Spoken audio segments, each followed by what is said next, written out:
কোন সেটআপটা ভালো বাজিয়েছে? বর্মন। কেমন? আর বাকি সেটআপগুলো বাকি সবগুলো বাচ্চা বিউজি ভালো আছে, পাওয়ারও ভালো আছে। মানে নাম্বার ওয়ানে কে আছে? বর্মন ভালো। বর্মন। আর পাওয়ার সেকেন্ডে।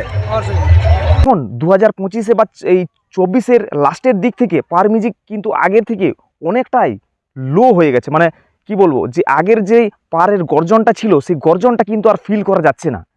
বন্ধুরা, ছেড়ুয়া বক্স কম্পিটিশন নিয়ে তোমাদের অনেকেরই অনেক রকম মতামত আছে, কিন্তু সেদিন গ্রাউন্ডে কি হয়েছিল, কে জিতেছে, সেটা যদি তোমাদের জানা থাকে তাহলে অবশ্যই চ্যানেলে গিয়ে আমার বড় ভিডিওটা দেখতে হবে, অনেস্ট রিভিউ ভিডিওটা। আর ভিডিওটা 1-2 মিনিট দেখে করে কেউ কমেন্ট করে যাবে না, তাহলে তোমরা কিছুই বুঝতে পারবে না। ভিডিওটা প্রথম থেকে লাস্ট অবধি তোমাদেরকে অবশ্যই দেখতে হবে। আর যারা 1-2 মিনিট দেখে করে কমেন্ট করবে তাদেরকে বলবো ভিডিওটা না দেখাই ভালো তোমাদের জন্য।